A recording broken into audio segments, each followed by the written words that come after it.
We're about to review the best movie of the year so far. Air. Air. This is a rated R drama. Goo. On IMDb, it just says drama. I added comedy because it is a comedy as well.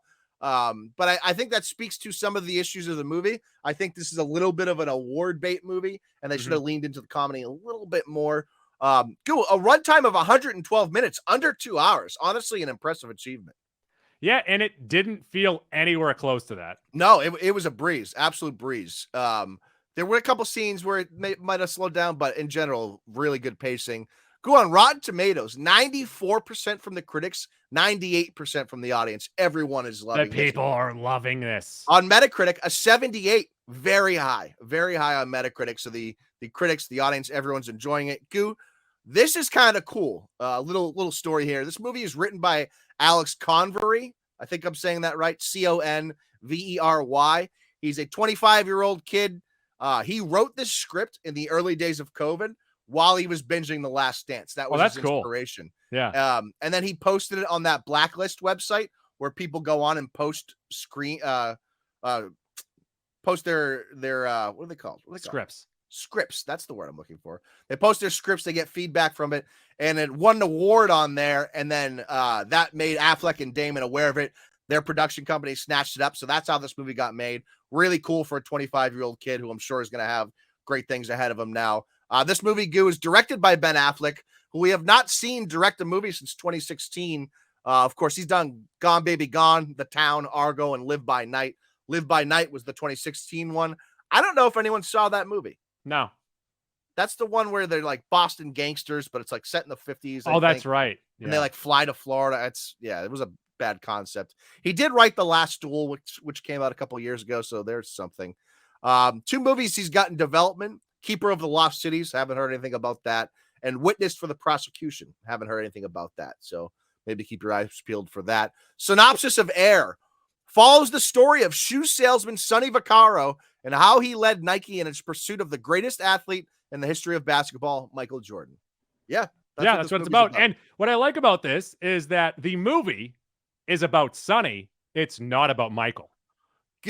Going into this movie, I was wondering how they were going to make a movie about the Air Jordan without Michael Jordan. And they did it without Michael Jordan.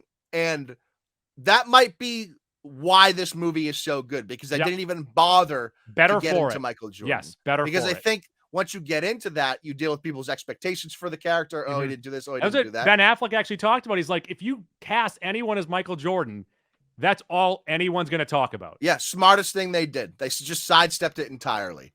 Cast Goo. This stars Matt Damon as Sonny Vaccaro, who was, Matt Damon's always good. Even he's in some shitty movies sometimes, but Matt Damon is always good. Jason Bateman as Rob Strasser. He plays a very Bateman-like character and does it very good straight man. Always is. Yeah. Yep. Ben Affleck is Phil Knight. Might have been the weak point of the movie. But he's also supposed to be an obtuse character, so it sort of works. Might have just been the big man who's picking up the rebounds, but, can't always put the points back up. Yeah, there you go. Chris Messina as David Falk was unbelievable. He was unreal. Dude, he was out there just throwing up alleys, and Damon was slamming down oops. Viola Davis as Dolores Jordan, Michael's mother. Behind the back passes all over the place. Julius Tennant as James Jordan, Michael's father. Not a foul in the bunch. He actually might have spoke less than the Michael Jordan character did. That was he was great though. He was like the big boisterous. I like that. Yeah, he had a good presence to him. Another what I thought might be a weak point here is Chris Tucker as Howard White. No, I liked him. He was good. Okay, I thought he was uneven. And I thought that comment was out of bounds. Whoa. Damian Delano Young as Michael Jordan, but really it's just the back of his head. Which, like we said, best. Back of his head and like 3 speaking lines. 2 more here. One very good. One didn't really make sense. So Matthew Maher as Peter Moore. He was the shoe designer, shoe creator of the Jordan 1. He's really the mastermind behind it all.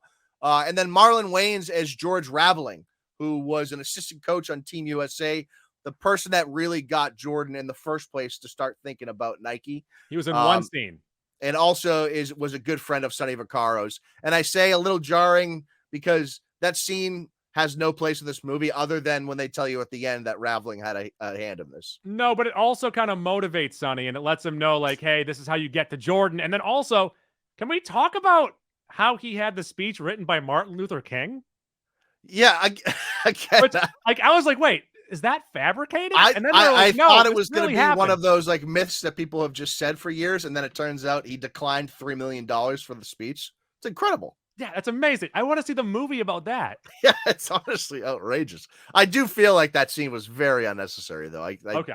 You didn't need it, but dude, this movie to me comes down to two things. Number one, not dealing with Michael Jordan was the best decision they made, Yeah. and I didn't understand how they were going to do that going into it. It A just real like corner 3. I couldn't wrap my mind around that. And then once you watch the movie, you're like, oh, okay, yeah, perfect. Second to this, what actually made the movie go was the dynamic between Matt Damon and Messina, their two characters, Vaccaro and Falk. Vaccaro is Nike's like talent scout, and Falk was Jordan's agent at the time.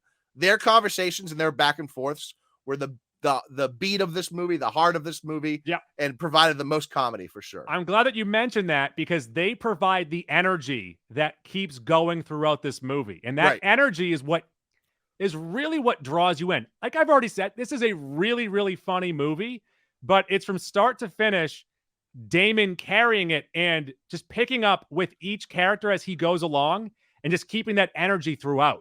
Yeah, for sure. And this is where I think my biggest issues with the movie is, and I'll get to her now. Viola Davis, to me, showed a big range of emotion. And I think a lot of times she gets pigeonholed into these roles where she just has to be really strong in one emotion. So I was happy to see her show something other than one emotion for first time in a while, at least for me and things I've seen. But the scenes between Damon and Viola Davis looked like they were in a different movie than the scenes between Damon and Messina. And I had sometimes a hard time wrestling with that while I was watching. The scenes between Damon and Messina felt almost entourage-y. Yes. Yep. Maybe that's just because, like, well, you know, one's an agent, one's dealing with. So that might be the reason why, but they felt a little entourage-y. And also the way that they shot the Davis and Damon scenes felt like it was almost like a Ward's bait, like a little bit too much on, you know, the person talking for 3 minutes uninterrupted type of thing. They were really alternating possessions. Chris Tucker and Affleck to me were both good, not great. I could see people having issues with both characters. Tucker was kind of uneven to me. Some scenes I liked, some scenes I really didn't. Affleck was just weird in general. I know Phil Knight's a weird guy, as all those types are, but it didn't necessarily hit for me. But this movie, like Jordan and the Air Jordans, is just cool. It's awesome. It's fun. It's cool. Yes. And it honestly is an accomplishment to keep this under 2 hours. And also, I think my only real issue with the movie is the music. It's too much. It's in your face. The music was a little jarring for sure. Yeah. Every scene transition had the music, and I don't love the playlist. I would have loved more deep cuts than just like a top 10 of the 1980s. Although I did like the movie opening up with that. That's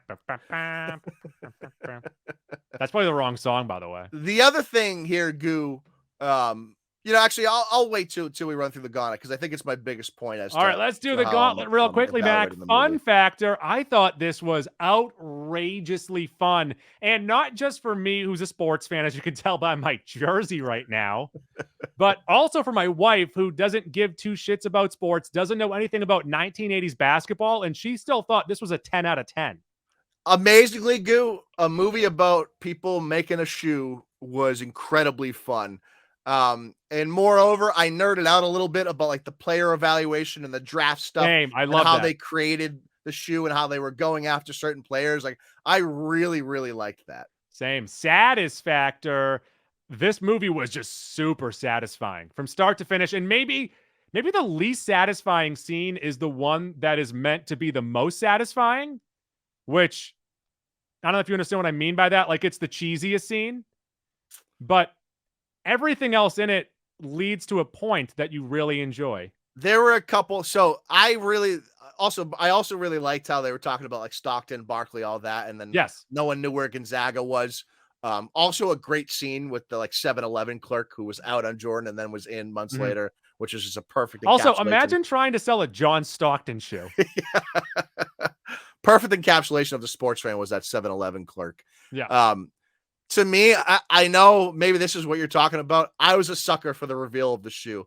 When they show the shoe to Jordan it was not in the the room. reveal of the shoe. It was the boardroom scene at the end. Oh, yeah. All right. Yeah. No, But makes also, sense. it's a sports movie. You have to assume you're going to get some cheesy stuff in there. Right. No, that makes sense. I was anticipating because they don't show the shoe at all. They just show renderings, and the first time you see the shoe is the first time Jordan sees the shoe, which is a great creative decision. So the audience sees it the first time Jordan does. It was awesome. It's also crazy because we've all seen the shoe. I know, but yet it was the still entire so audience is satisfying. sitting there being like, Yeah. well, they're going to show the shoe. They're going to show the shoe.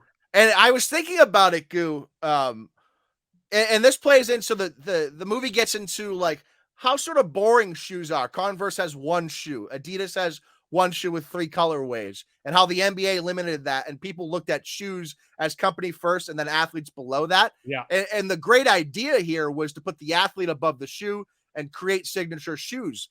But part of the reason why shoes suck so much and why this Jordan 1 will stand up forever is because it was the first one that had the opportunity to play with colorways and play with colors in ways that shoes didn't have a chance to before. And so I think some people occasionally will say the Jordan 1 is overrated, like in the pantheon of Jordans. I think it's still my favorite Jordan. That's my favorite too. It's so good. It's such a fucking good shoe. Borometer. I was not bored at any point in this movie. You know what? I have to admit there were a couple scenes where I was a little bored, but more so taken out of the movie because I was like, specifically like the picnic table scene when he goes to visit the house. I'm like, all right, this is just a way to get these two characters on screen together and have a conversation and like maybe win some awards. I thought that was a little much. Halloween. Will this movie wane over time for you? And I guess it might because I have it super high up. I don't know if it will for me. Under 2 hours, I think it's going to be very rewatchable. I also think this is going to end up being a great cable TV movie. Aquator. It's better than Aquaman. Pants Tent City. Excite Bike Mania. What got you going? I think. Oh, wait. You just skipped over the Aquator? It's better than Aquaman. Yeah. Oh, Halloween, I meant to add. I could see myself going down a dog. Pants Tent City, Goo. The scene where Messina as Falk flips out over the phone after he finds out Damon went and saw the parents. I fucking lost it. Not only did I lose it, everyone else in the theater lost it during that scene. Funniest scene of the year, probably so far. But also, of course, like all that draft stuff too was Pants Tent. Great. And then also, like you mentioned, just seeing the shoe. Yeah, really. The shoe creator was really funny as well. Oh, he was great. He was great. Yeah. And perfect segue here, Goo. Max Credit Union. So obviously, again, like I said at the top, Damon's amazing. He always is. Like baseline, he makes your movie here. But what took this movie to a higher level, the next level, what elevates it to me was Chris Messina as David Falk and his back and forth with Matt Damon. But also Matthew Maher's Peter Moore, the shoe creator. He was great. Every single time he said something, it was funny or poignant. And when they have that sit-down meeting with Jordan, they reveal the shoe, and Vaccaro gives a speech about how no one's going to remember anyone else in here besides Jordan. At the end, he's like, no one's going to remember us. Yeah, that was good. It was really good. For those of you tardy to the Mac and Goo party, we rate everything on a 40 hot dog basis. Mac, I'll let you go first again. Opening tip to you. So, again, I loved this movie. A couple things I did not like. That raveling scene, the Marlon Wayans scene, it just feels like really out of place. And if almost like they felt like they had to just get something in there because Jordan himself points to raveling as to a reason why he signed with Nike. Also, I'm sure there were some exaggerations in here for the sake of the story. None of them stuck out enough for me to like have to go. Most of the stuff with Knight was exaggerated. That makes sense. Affleck said. None of it was like exaggerated enough for me to like want to go investigate. I was good enough with all of that. But again, that raveling scene and then the scene in the back of the Jordan household was a little much for me. Outside of that, I honestly loved this movie.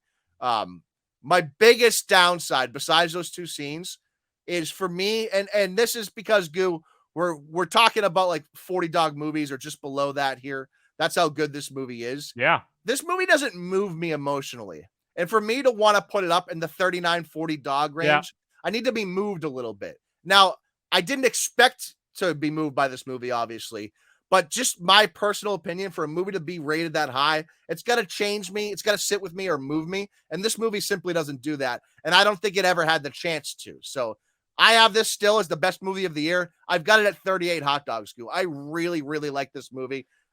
It's just not, it didn't move me emotionally enough to bump it up into rarefied air. Whoa, did you write that out? Yeah, that's all me. Holy shit. Mac, this movie is not groundbreaking, but in it, it does everything well. There is great acting, amazing energy. It is funny as hell. It's a tight story. It knew what to focus on in the story. Those characters are so fun, and they're so fun to root for. It is sportsy enough for those of us who know 1980s basketball jargon, but not overly done to ostracize the general public, the mainstream public, the people that don't know about that. So you get some good jokes there that maybe you're getting, but other people aren't. But, you don't feel left out. It's not a huge deal. They did a great job poking fun at Nike for most of this movie. And really the big downside for me, and it slaps you in the face constantly, is the music. I really did not like the music in this movie. Yeah, it wasn't good. It's a lot. I don't think I disliked it. I was sort of Mets and Mets on it. It was the middle for me. It definitely wasn't strong, though. That's for sure. Mac, for me as well, 38 hot dogs. Yeah, that makes sense, Goo. Because I think you sort of agree with what I'm saying there. Like, to get higher than that, it's got to be something that like wowed me, jaw-dropping, or moves me emotionally. Yeah, like Jojo Rabbit, Uncut Gems. It doesn't quite have that same feeling there, but I want to talk about this movie with other people, and maybe that's a good point. But I think what also brings it up for me is that I am so craved for comedy. I am so craved for movies to make me laugh. Yeah. And this movie did it in spades throughout the entire thing. But the best part about the comedy in this movie, and it's not even listed as a comedy, so this will sort of tell you why, is they don't go out of their way to make you laugh. It's all contextual. It's all part of conversations and things that are happening in that time and place. So that's honestly the best kind of comedy. It's short of a Borat, of course. But comedy just being a part of the story is always the best. Like, I guess what I'm getting at here, though, is like, I think at 38 hot dogs, I don't know if it could ever be better than that. It's pretty much at the top of what this movie could have been. Oh, hi, it's Goo from the Mac and Goo Movie Club. If you like what you just saw, you can find full episodes of our program on Apple Podcasts, TuneIn, Stitcher, CastBox, iHeartRadio, or wherever podcasts are found. And now it's time for girls jumping on trampolines.